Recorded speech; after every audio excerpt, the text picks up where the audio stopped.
rating. So big thumbs up on Ember Enterprises with a 45% potential upside from Goldman Sachs. Okay, we'll have to leave it at that because we're only seconds away. Thank you very much, Nimesh. The market looks like opening with gusto for the bulls. I would, even banks like UCO are higher because this Heineken deal, UCO has an exposure to Kingfisher, so there's some money coming for them. SBI, this is a small change from an SBI point of view. I guess that's why people are not as yet gung-ho on that stock. There goes the bell, and it's about, almost as good as the pre-opening. 15,850, a slight distance away from 15,900, but not a lot. What's doing well? Actually, everything is doing well. It's only Tech Mahindra, which is a shade of red. Otherwise, it's green all over. Hero Moto leading the pack. They have been able to take a price hike, which means they think demand will not be dulled. 2% higher on that. Adani Ports is continuing. It's been rising for the past week, at least past 3-4 days since the promoter bought in some shares, and that's now up 1.1 again. IndusInd Bank, Hindalco, Tata Motors, Bajaj Finance, Tata Consumer, Power Grid, HDFC Life and SBI. That's the top 10. I read them all out just to tell you that it's a motley group of stocks, some metals, some banks, some autos, some consumer.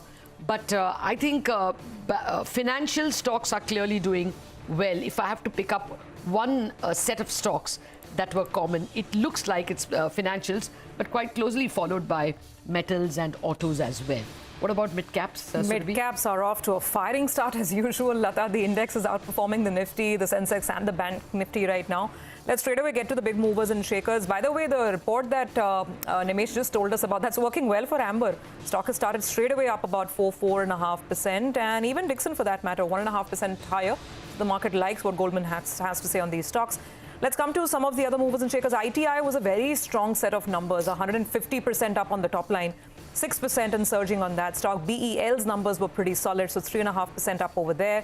Some of the news-based stocks, Vedanta, for instance, has got a new, mine, and they've got approvals in place, 1.5% up over there. IDBI Bank, obviously, on the divestment, 4% on that stock. Minda Industries is looking out for some more capex plans, so it's in focus today. NMDC on results, positive. So most of the news/result-based stocks have all started on the optimistic side, so that's good news. Barring the PNB twins. PNB Housing has its own share of woes with lack of clarity, so 5% down once again. And PNB Gilts, there's a loss on the treasury book, so that stock's down about 10% as we speak. Aster's numbers were not that great. Aster DM is down about 4%, and again, Sobha is starting out on the lower side, about 2% lower. So those are all the newsmakers of the morning. Beyond news, what else is firing away? Here's where the caution needs to perhaps come in. Reliance Capital, Reliance Power. Imagine these stocks are also up and about. Some of the Adani Group stocks are still strong. Adani Power, for instance, is 2% higher. Equitas, IRB Infra. These are some of the other names. You're absolutely Indian Bank. Right. You remember Sonal Sachdev had the 1,000%ers. They had Ratan India, GTL Infra. All those stocks are up today by about 3 and 4%. But let me take you to Anuj. Your thoughts, Anuj? It's just quieter in the first 2 minutes. Yeah, for starters, if you see United Breweries, that's slipping into the red, and that's why, there's always a caution that, when you chase news, yesterday it was up big time in last 10 minutes, and this morning there was a gap up. So that will be an interesting stock to track. Where does this profit take? Because yesterday a lot of people would have taken long positions, they would unwind. So that would be an interesting point to check where that ends. Even on NMDC, you've seen some bit of profit taking after a gap up. Lata, again, the issue is about risk reward because, the all-time highs do require some effort. Sometimes gap up is needed. But as you move closer to them, there's temptation to book profit, and that's what's happened to both Nifty and the Bank Nifty. The mid-caps are doing well today, though. Advanced decline of 5:1. That could be the space to be in, perhaps. Mitesh, your thoughts on market opening? So, Anuj, couple of things. One, I think the index is opened much in line with the SGX. Two stocks, which come to my mind early in the trade, I think are Thyrocare and BEL. BEL has opened with a good gap up, and I think, the earlier highs were around 160, it's trading right there. I think once it crosses that, we might look at 174, 175 as the target. While Thyrocare also, I think, is making a fresh high.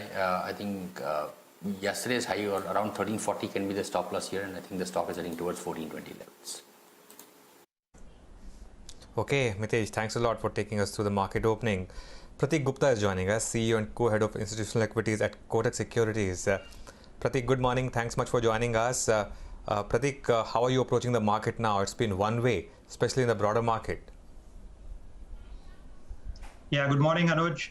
Yes, it's indeed quite a dilemma for most institutional investors. On one hand, you've got the price action and the valuations of the market, which are making the risk reward somewhat unattractive in the near term. On the other hand, you have a very strong economic outlook as well. So, for example, on the price side and the valuation front, India is up already about 13% year to date, the Nifty, and you compare that with the MSCI EM, which is up about 5%. Most other large Asian markets like China or Malaysia or Indonesia, they've Okay, not our day, not our day with telecom lines. We should be getting Pratik back, at least on the phone, pretty quickly, if not on video. Pratik, we just lost your last line. Sorry, I was just saying that the price performance of India has really outperformed most other emerging markets, and the only exception being Brazil, perhaps amongst the large EM markets. So price performance is one, and valuations also. We're now trading at almost 20 times FY23 earnings, and even if you assume there could be some earnings upgrades next year, even then the valuations are no longer leaving too much on the table for investors. So on the flip side, I think, however, what the dilemma is for most investors is you sort of look past the current valuation in the context of the still low interest rate environment which is out there, both globally as well as in India, and a Fed which has once again reaffirmed that, look, we're not going to be raising rates for a while, and the ongoing QE, which will likely continue for some more time. So you sort of have an opportunity cost if you're not investing right now. But I must say, positioning is a bit light. Globally, most global institutional investors have sort of, what it was a while ago. As the market has rallied, we've seen some profit taking, although ETF money continues to pour in. But I think the bigger point is the overall longer-term economic outlook, which I think is looking very, very attractive.